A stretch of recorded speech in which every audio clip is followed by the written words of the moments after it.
आनंद मठ। आनंद मठ और ऋषियों की अनमोल धरोहर को संजोएं।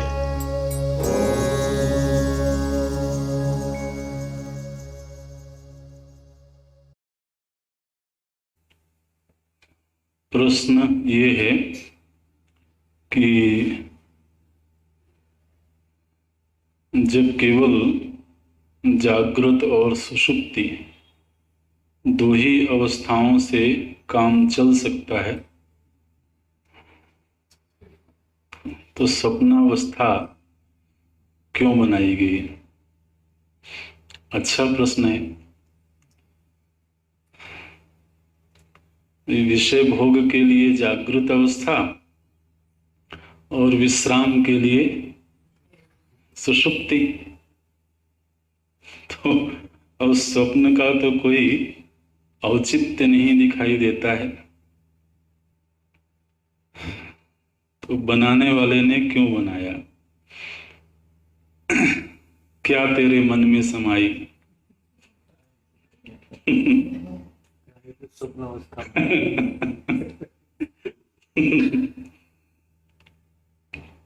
अच्छा है।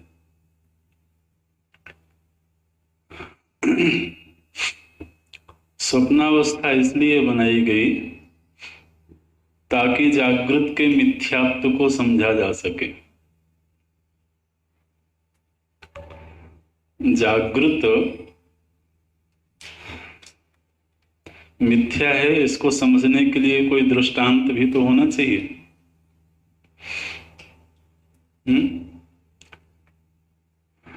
तो वो दृष्टांत कहाँ से लाएंगे? जागृत में से ही तो जागृत का दृष्टांत नहीं लाया जा सकता है। तो हमारे जीवन में एक ऐसी अवस्था भी आती है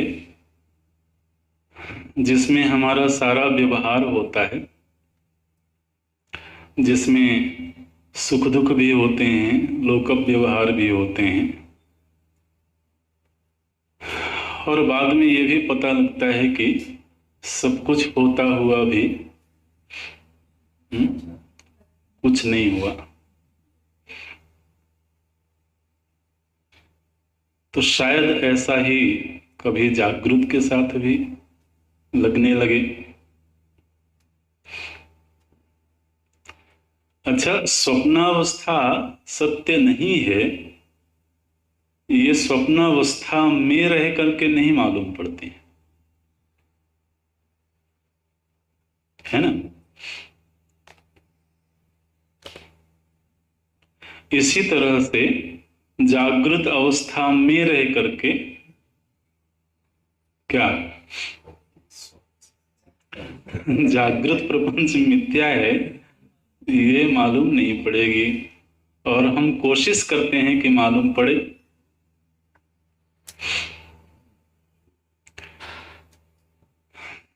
तो एक ऐसे अनुभव की दशा है, ये ईश्वरीय विधान है, मंगलमय विधान है कि व्यक्ति को ये समझ में आवे कि एक अनुभव ऐसा भी हुआ, जो अनुभव हुआ तो सही, लोग मिले तो सही, उनके साथ हमारे राग द्वेष भी हुए, सुख दुख भी हुआ, लेकिन ये सब कुछ होने के बावजूद अवस्था बदल जाने से वो सारा का सारा असत हो गया। तो हो सकता है कि आज हम जिन लोगों से मिलजुल रहे हैं, जिनके साथ हमारे राग द्वेष हो रहे हैं, जिनके साथ सुख दुख के रिश्ते हैं, कहीं कोई ऐसी अवस्था आ जाए कि हमें ये प्रपंच भी वैसा ही लगने लगे जैसा है ना। तो इस सत्य को समझाने के लिए प्रभु जी ने स्वप्नावस्था बनाई है। और ये जो हम बात कह रहे हैं, ये विनोद के लिए नहीं कह रहे हैं, यही यथार्थ है जब आप वेदांत के प्रौढ़ ग्रंथों का अध्ययन करेंगे, जहां अवस्थात्रय का विवेक किया गया है, तो वहां सभी अवस्थाओं की प्रासंगिकता का निरूपण है और बहुत गहरा निरूपण है। ऐसे मांडूक्य उपनिषद का ही आप अध्ययन करें तो वैतथ्य प्रकरण इन्हीं सिद्धांतों पर आधारित है। तो असल में तो हर अवस्था ही अध्यात्म की ओर उन्मुख होने के लिए है, लेकिन उसके रहस्य को समझने की आवश्यकता होती है। तो अभी तो स्वप्न के विषय में इतना ही कहेंगे। जहां तक प्रश्न ये था कि कोई बुरा स्वप्न आता है तो कोई संकेतक होता है क्या, ऐसा भी इस प्रश्न में शामिल था एक वाक्य। तो ऐसा संभव है, लेकिन ऐसा अनिवार्य नहीं है। ये तो अगर कोई बहुत संवेदनशील व्यक्ति हो तो जागृत अवस्था में भी कई बार हमको ऐसे संकेत मिलते हैं जो किसी भविष्य की घटना की सूचना देते हैं। तो अब स्वप्न अवस्था में पूर्व की घटनाओं की सूचना भी मिल सकती है, क्योंकि जब हमने ये पढ़ा कि जागृत प्रपंच का जो भी अनुभव था उसके संस्कारों पर आधारित स्वप्नावस्था है।